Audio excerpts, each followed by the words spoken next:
भारत जहां चांद पर लैंड किया है, आज तक उस जगह के ऊपर ना अमेरिका जा सका है ना रशिया जा सका है। मैं एग्री करूंगा उनसे कि वाकई, इसमें कोई शक नहीं, इसमें कोई शक नहीं है। देखो, और उसमें $75 मिलियन में वहां जाना और सन का जो तजर्बा करना $46 मिलियन में, ये भी उन्होंने, लूला सिल्वा जी ने बात की है। उन्होंने कहा है कि अगली सदी वाकई ही इंडिया की सदी है। G20 समिट एक बड़ा समिट हो रहा है और उसमें सेंटर स्टेज पर नजर आ रहे हैं हर जगह इंडिया के प्राइम मिनिस्टर नरेंद्र मोदी। लेकिन सबसे पहले आप ये तस्वीर देखिए, एक ग्रुप फोटो सेशन था जहां पर प्रधानमंत्री मोदी आपको पहली पंक्ति में सेंटर में नजर आएंगे। तो इस हालात में अगर देखा जाए तो फिर मोदी जी को गुरु कहना बनता है। कोई ऐसा वजीर आजम थे जिसकी policies prime minister Narendra Modi जैसी हों। भारत के वजीर आजम नरेंद्र मोदी जो है, he was getting the most important position. दुख वाली बात, कर्जे भी आते हैं तो फौरन वहां पहुंच जाते हैं। तो कोई हमारे पास भी ऐसा लीडर है, चाहे अथॉरिटेरियन, मैं कहता हूं चाहे मार्शल लॉ के जरिए आ जाए, इतनी सेंट्रल पोजीशन जो है वो नरेंद्र मोदी को दी गई है। सो इट मींस कि एक तरफ साउथ अफ्रीका, मैं किसी और टॉपिक पे भी बात नहीं कर रहा, भारत जो है इकोनॉमी की रेस में बहुत आगे निकल चुका हुआ है। मैं सिर्फ और सिर्फ इस टॉपिक पे बात कर रहा हूं, how much space Narendra Modi got at this global event. अभी उसकी जो कंटेंट है मैं उस पर नहीं जा रहा।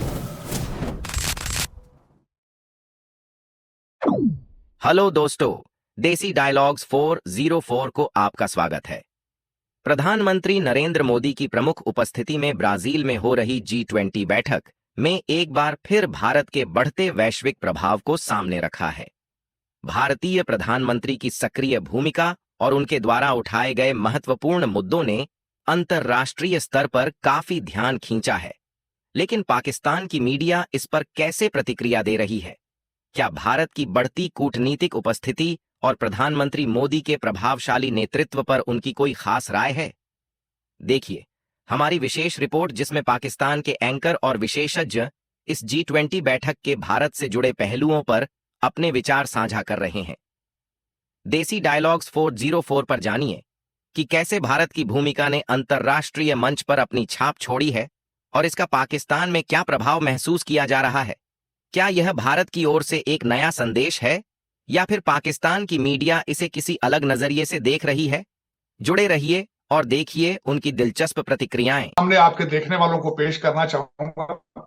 सबसे पहले तो मैं ये बताना चाहूंगा कि मोदी जी ने चाइना को गले से पकड़ लिया है, इसमें कोई शक नहीं है। वो किस तरह पकड़ा है मैं बताना चाहता हूं। अमेरिका ने एंडोर्स कर दिया है कि भारत को यूनाइटेड नेशन की सिक्योरिटी काउंसिल में सीट का हक बनता है, और साथ ही जिसने खुशी का इजहार किया है वो तुर्की के तैयब अर्दगान है। उन्होंने कहा कि अगर भारत अगर जाता है, भारत को यूनाइटेड नेशन सिक्योरिटी काउंसिल में अगर जगह मिलती है तो this will be a matter of pride for the developing countries.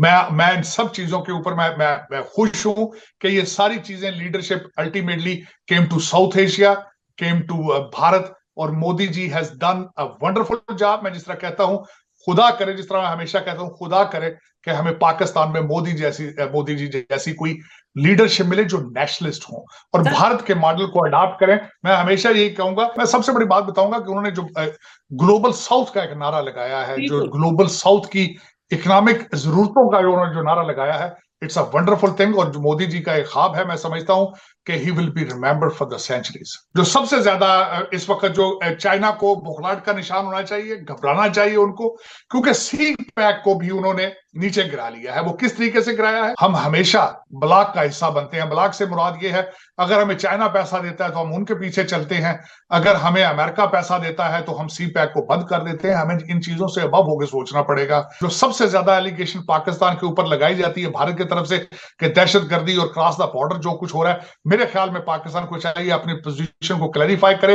If you are not involve, make sure that India is satisfied on that, और उसके बाद बेबी स्टेप्स ले ताकि दोनों ममालिक के अंदर इत्मीनान बहाल हो सके। देखिए, मैं समझता हूं कि मोदी साहब जब नवाज शरीफ साहब के घर आए थे, उन्होंने बहुत बड़ा अपना एक डिसीजन लिया था। बिलखसूस अगर कहा जाए तो पॉलिटिकल इक्विटी उन्होंने अपनी पूरी दांव पे लगा कर आए थे। मेरे ख्याल में पाकिस्तान को भी चाहिए कि इसी तरह के स्टेप्स ले फ्यूचर में, जिससे भारत का जो है वो जो इत्मीनान बहाल हो।